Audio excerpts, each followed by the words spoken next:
किसी भी सेंटर पर अगर इस तरह की कोई घटना की बात आई है तो उसका पुख्ता सबूत आयोग के पास देना होगा। दबाव बनाकर कोई काम नहीं कराया जा सकता है।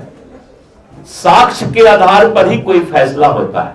जो नए लोग आएंगे उनका जो नया क्वेश्चन होगा उस क्वेश्चन का क्या स्टैंडर्ड और क्वालिटी होगा, इस बात को भी माननीय उच्चतम न्यायालय ने नीट के मामले में स्पष्ट कर दिया है कि रिजल्ट आने के बाद अगर ऐसा हो कि अगर मान लीजिए क्वेश्चन आउट हुआ है, किसी तरह का गलत हुआ है, तो वहां के स्टूडेंट तो ज्यादा पास करना चाहिए एक सेंटर पर। और अभी ही नहीं, रिजल्ट तक भी इस पर जो है बहुत सारा फैसला हो सकता है अगर इसमें कोई डिस्क्रिमिनेशन नजर आता है तो। बीपीएससी के परीक्षा के मामले में जो कुछ लोग धरना दे रहे हैं, आपको पता है कि कोई भी आयोग एक स्वतंत्र इकाई होता है और आयोग के द्वारा परीक्षा के ठीक बाद स्थिति की समीक्षा करते हुए और एक सेंटर का परीक्षा रद्द किया गया है। और जिस तरह का धरना चल रहा है उस धरना पर आयोग संवेदनशील होकर इस बात का आकलन कर रही है कि क्या और किसी सेंटर पर किसी तरह की गड़बड़ी हुई है या नहीं हुई। अभी तक इस तरह का कोई मामला किसी भी सेंटर के और सेंटर पर बैठने वाले उम्मीदवार के द्वारा शिकायत आयोग के पास नहीं आया है।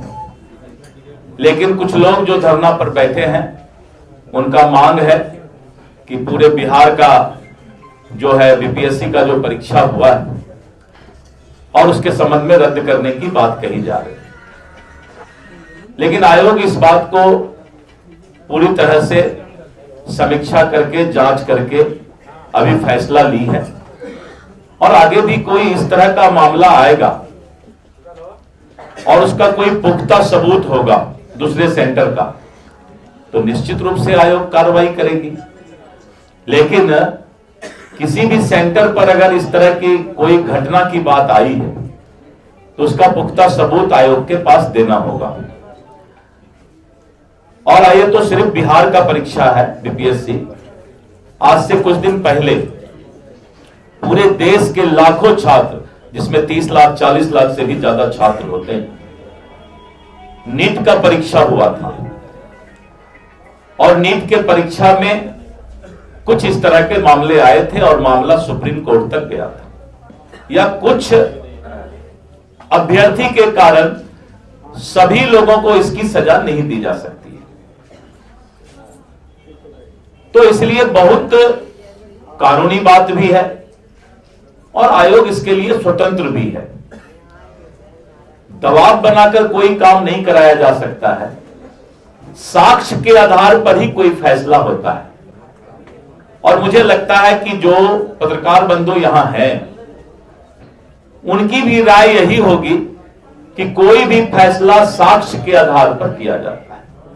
अब एक उनका दूसरा सवाल है कि जो नए लोग आएंगे उनका जो नया क्वेश्चन होगा उस क्वेश्चन का क्या स्टैंडर्ड और क्वालिटी होगा, इस बात को भी माननीय उच्चतम न्यायालय ने नीट के मामले में स्पष्ट कर दिया है।